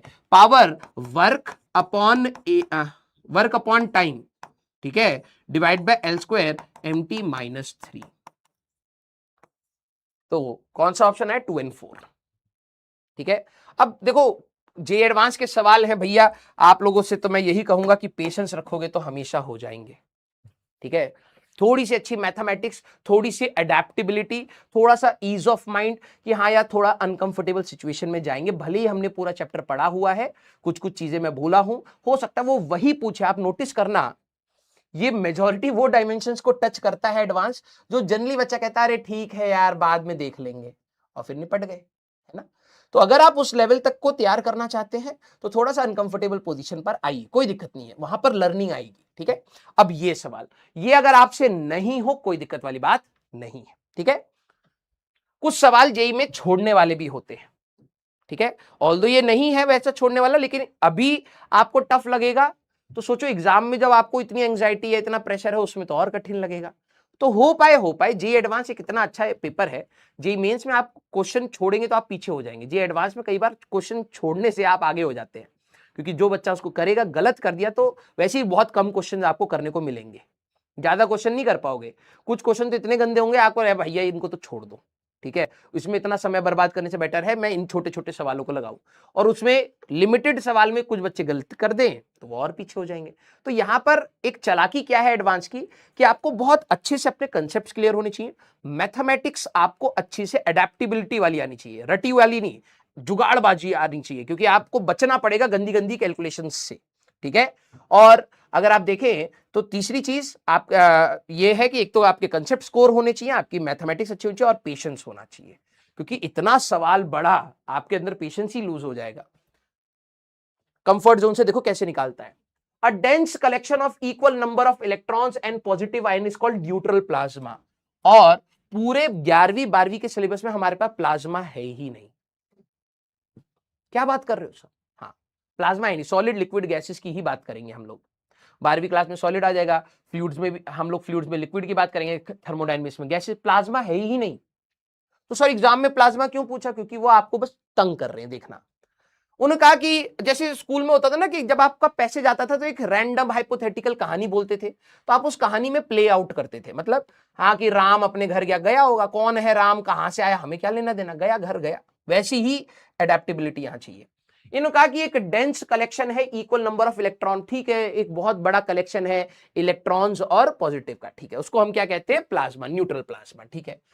सर्टेन सॉलिड कंटेन्स, कुछ solids contain fixed positive ions, कुछ सॉलिड्स में जैसे मेटल्स हैं, उनमें आपके पॉजिटिव आयंस फिक्स्ड होते हैं, वो मूव नहीं कर पाते, सराउंडेड बाय फ्री इलेक्ट्रॉन, जिनको आप कंडक्टर्स भी कहते थे। कंडक्टर्स में सिर्फ इलेक्ट्रॉन का फ्लो होता है, पॉजिटिव मूव नहीं करता। लेकिन अगर आप देखें इलेक्ट्रोलाइट Na+Cl- ब्राइन सोल्यूशन अगर आप लोगों ने सुना हो, ठीक है, तो उसमें Na+ भी मूव करता है, Cl- भी मूव करता है। कंडक्टर्स के अंदर, सॉलिड्स के अंदर पॉजिटिव वाला मूव नहीं करता है, वो बॉन्ड बना करके बैठा है, उसका वैलेंस इलेक्ट्रॉन फ्री होता है मूव करने के लिए, ठीक है। तो उन्होंने वही बात बोली है, certain solid contain fixed positive ion surrounded by free electrons, ठीक है, can be treated as neutral plasma, उसको हम न्यूट्रल प्लाज्मा मान सकते हैं। क्यों माने, हमें भाड़ में गया, मान लिया। चलिए, let n be the number density of free electron, n क्या है, नंबर डेंसिटी। अब presence of mind, energy density energy by volume, mass density mass by volume, number density number of particles पर यूनिट वॉल्यूम, ये presence of mind, ठीक है। N be the number density of free electrons each of mass m, ठीक है भाई, m कहीं दिखेगा तो मास है। When the electrons are subjected to an electric field, बाहर से कोई फील्ड लगाई, they are displaced relatively away from the heavy positive ions, वो पॉजिटिव आयन से दूर चले जाते हैं, ठीक है भाई, चले गए, क्यों गए हमें नहीं पता भी। If the electric field becomes zero, अगर मान लो इलेक्ट्रिक फील्ड जीरो हो जाती है, these electron begins to oscillate, ये नाचने लग जाते हैं, about the positive ions, positive ions के आसपास नाचने लग जाते हैं, with a natural angular frequency, हमारे पास omega P, angular frequency, that is omega p, dimension t की पावर -1, ठीक है, which is called plasma frequency, ठीक है भाई, होता है। टू सस्टेन द ऑसिलेशन, ये जो इलेक्ट्रॉन कांप रहे थे उसको सस्टेन, रोक करके रखने के लिए, a time varying electric field, समय के साथ वेरी करने वाली electric field is needed to be applied, that has an angular frequency omega, ये भी वही है t की पावर -1। वो इलेक्ट्रॉन नाचता रहे तो आपको एक बाहर से एक फ्रीक्वेंसी लगानी पड़ती है ओमेगा, ठीक है। Where a part of the energy is absorbed and part of it is reflected, जब आप जैसे सूरज की रोशनी आपके हाथ पर गिरती है तो कुछ आपको गर्मी महसूस होती है, कुछ रिफ्लेक्ट होती है, वैसे ही उस मेटल में, जो भी आपका मेटल है, उसके ऊपर जब आपने इलेक्ट्रिक फील्ड लगाई तो उसकी एनर्जी कुछ इलेक्ट्रॉन ने रख ली, कुछ रिफ्लेक्ट कर दी, ठीक है। हमारे पास as omega approaches omega P, ठीक है, जो आपने बाहर से लगाई और जो इलेक्ट्रॉन कांप रहा था, जैसे आप मान लो एक पेंडुलम है तो इसका एक टाइम पीरियड होगा, तो इसका फ्रीक्वेंसी होगा, हाँ, और ये वाले फ्रीक्वेंसी से ओमेगा पी आया, बाहर से जो इलेक्ट्रिक फील्ड आ रही है उसकी अपनी फ्रीक्वेंसी है, दोनों की फ्रीक्वेंसी है, frequency. All the free electrons are set in resonance, क्या होता है, छोड़ो, together, and all the energy is reflected, this is the explanation of high reflectivity of material, metals, खत्म, भाड़ में जाओ। अब दो सवाल हैं, इनमें से मैं आपको चाहूंगा, क्योंकि इस वाले को आपको डील करना चाहिए, अगला वाला बाद में भी, क्योंकि जब ये लेक्चर आपके पास रहेगा 12th खत्म होने के बाद, आप प्लीज इसको रिवाइज करेंगे तो you will feel this is easy. Taking the electronic charge as E and the permittivity as again epsilon naught, use dimension analysis to determine the correct expression of omega p. Hint दे रहा हूं, ये कह रहे हैं इनमें से चारों में से कौन सा ओमेगा पी के बराबर हो सकता है, डायमेंशन एनालिसिस से, एक्सपेरिमेंट थोड़ा ना कर रहे हैं, डायमेंशन एनालिसिस से बताइए इनमें से कौन सा हमारे पास किसके बराबर हो सकता है, ओमेगा पी के बारे में बराबर, ठीक है। चारों को चेक करना, हो सकता है मल्टीपल करेक्ट हो, ठीक है, ये मत सोचना एक आंसर आगे तो वही है, एडवांस में चारों चेक करने पड़ सकते हैं। तो इनमें से बताइए कौन सा है, तो अब क्या करें भाई, एन की डायमेंशन पता है, हाँ जी सर, ई की डायमेंशन पता है, हाँ जी सर, एप्सिलॉन नॉट की डायमेंशन आपको पता है, हाँ जी अभी देख लेंगे, एम की डायमेंशन हमें पता है, तो एप्सिलॉन नॉट की हमारे पास क्या थी, चल निकाल ही लेते हैं भाई, F is equal to 1/4 pi epsilon not Q square by R का स्क्वायर, क्यू मतलब चार्ज है इस सवाल में, ई का स्क्वायर बाय आर का स्क्वायर। एक और चीज देखो, E square by epsilon nought, हाँ जी सर, E square by epsilon nought, calculation बचा सकता हूं, तो E square by epsilon nought F into R square होएगा E square by epsilon nought, तो इनको सॉल्व करने के लिए मैं सीधे ये यूज करूंगा MLT -2 इंटू एल स्क्वायर, तो E square by epsilon naught की डायमेंशन मैं सीधे यहां से निकाल रहा हूं ML क्यूब T की पावर -2, ठीक है सर, मेरे को तो एप्सिलॉन नॉट चाहिए था, तो ठीक है भाई, एप्सिलॉन नॉट की अगर आप डायमेंशन अगर आप निकालेंगे, एप्सिलॉन नॉट की डायमेंशन आएगी a का स्क्वायर, ठीक है, t का square by M L T minus 2 L square. तो यहां से आएगा बेटा m की पावर -1, हाँ जी सर, l की पावर -3, हाँ जी सर, t की पावर 4, a की पावर 2। यस, अब चेक करना था भाई। अब देखो, तुम कहो कि सर ये प्लाज्मा भाड़ में गया, प्लाज्मा हमें डायमेंशन मैच करानी है भाई। तो ये एडेप्टिबिलिटी थे, उस पैराग्राफ ने कंफर्ट जोन से बाहर निकाला। अब कुछ बच्चे वहीं छोड़ देंगे, मेरे को तो नहीं समझ आया। अगर तुम यहां आते तो बस इनके टर्म्स को जुगाड़ करना था भाई। तो जैसे इस वाले को जरा चेक करते, टी की पावर ओमेगा पी की डायमेंशन आनी, omega P is angular frequency T की पावर -1। इनमें से किसका टी की पावर -1 है, ये चेक करना है। चलिए, एल का क्यू, ए टी एम, और एप्सिलॉन नॉट कितना था भाई, m की पावर -1, l की पावर -3, t की पावर 4, a की पावर 2। ठीक है सर, ये था हमारे पास। तो ये दोनों तो आपस में कट गए, ठीक है, हाँ जी। तो ये तो नहीं आ रहा है वैसे, क्योंकि अगर आप देखें तो ये अंडर रूट में ये बनेगा l की पावर 6, t की पावर -3, a की पावर -1। ये तो नहीं आ रहा है सर, हटाओ इसको, इसको चेक करो हमारे पास। मैं यहां चेक कर रहा हूं, अंडर रूट में m एप्सिलॉन नॉट, m की पावर -1, l की पावर -3, t की पावर 4, a की power 2 divided by n, l की पावर -3 at। चलिए भैया इसको चेक कर लीजिए। सर ये और ये चले गए, हाँ जी सर, ये और ये चले गए, हाँ जी सर, ये और एक a बच गया हमारे पास, तो ये भी नहीं होगा। a बच गया ना भाई हमारे पास, और t की पावर 4 बन रहा है, तो नहीं होगा सर। आइए अब इनको चेक करिए।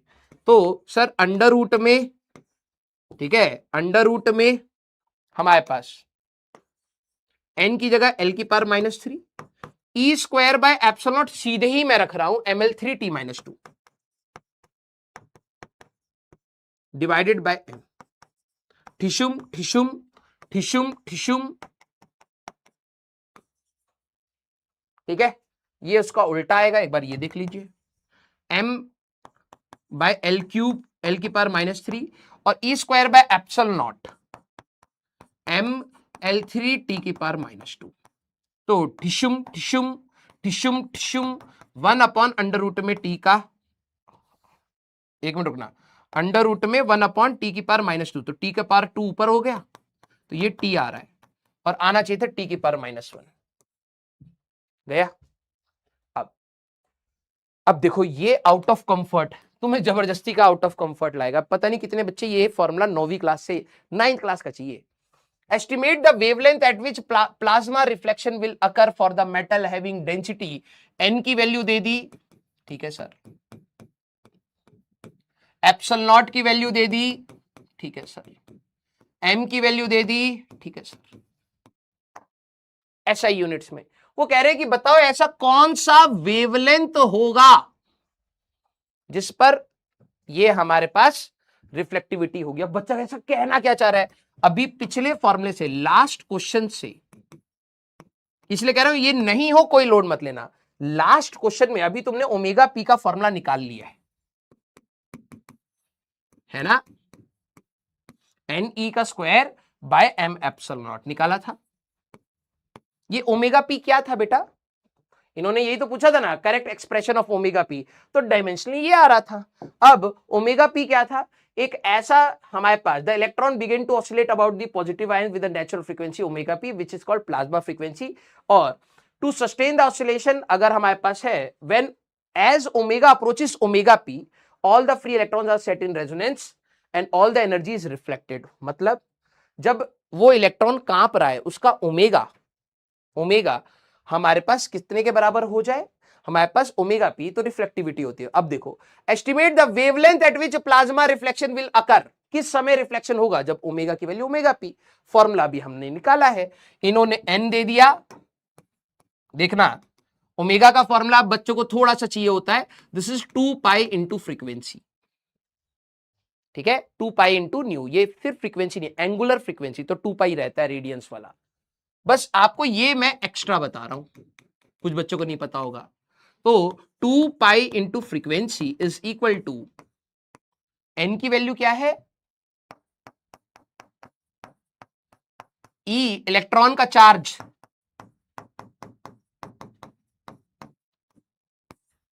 एम एप्सिलॉन नॉट, सॉल्व हो जाएगा इस साइड। हाँ सर हमें तो वेवलेंथ चाहिए, 9वीं क्लास में पढ़ा होगा, speed is equal to frequency into wavelength 3 into 10⁸। ये जो जितनी भी electric field magnetic field radiation होती है, सूरज से जो रेडिएशन आती है जिसको तुम लाइट कहते हो, this is EM wave, electromagnetic wave 3 into 10⁸ से चलती है। तो हमारे पास अगर हम लोग देखें लैम्डा की या फ्रीक्वेंसी को हटाना है ना, by lambda, this is frequency, करना कुछ नहीं था, आपको आंसर नहीं निकालना है,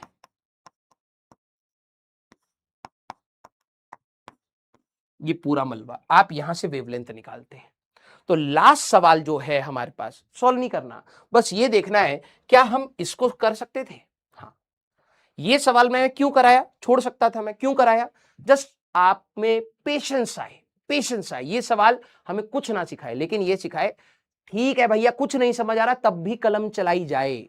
कुछ बच्चे ऐसे होंगे जो थोड़ा सा पेशेंस सीखेंगे, यहां तक पहुंचा, अच्छा यार ये सर ने बता दिए, एटलीस्ट अब मैं समझ पा रहा हूं कि इसमें ओमेगा की डायमेंशन जिसकी होगी वो आंसर होगा, इतना भी सीख जाओगे तो हो जाएगा। फिर यहां वाला पार्ट नहीं समझ आए, बिल्कुल चिल, बिल्कुल चिल, 12वीं के बाद जब आप इसको देखेंगे अपने आप समझ आ जाएगा, क्योंकि ये सारे टर्म्स आप पढ़ चुके होंगे। एंगुलर फ्रीक्वेंसी क्या होता है, speed is equal to frequency into wavelength, दोबारा से आपको वेव्स 11th में वेव्स में पढ़ाया जाएगा। तो आपको सब डेटा दे रखा है, वेवलेंथ निकालने के लिए कह रहे हैं, तो इसको ओमेगा को 2 पाई न्यू रखा, फ्रीक्वेंसी को हटा के वेवलेंथ लाए, वेवलेंथ निकाल करके रिपोर्ट कर देंगे, आंसर आ जाएगा। ठीक है, अब एग्जाम में टेम्परामेंट चाहिए होता है भाई, एग्जाम में टेम्परामेंट चाहिए होता है, पेशेंस चाहिए होता है। एडवांस में जेईई मेंस ऐसे सवाल नहीं पूछता है जो आपको अनकंफर्टेबल बनाए। जेईई मेंस में मेजॉरिटी सवाल, 99.9% सवाल आपको वैसे ही मिलेंगे क्लास के सिंपल पैटर्न पर, इसीलिए क्लास के नोट्स बहुत इंपॉर्टेंट होते हैं अच्छे से रिवाइज करने के लिए। तो आप उसको रिवाइज करेंगे और जेईई एडवांस में अनकंफर्टेबल सिचुएशन में जाकर के सीखेंगे। ठीक है, तो अपन लोग मिलेंगे बेटा नेक्स्ट पराक्रम के एक्सरसाइज में। Till then tata bye bye, take care, पढ़ते रहिए और मचाते रहिए।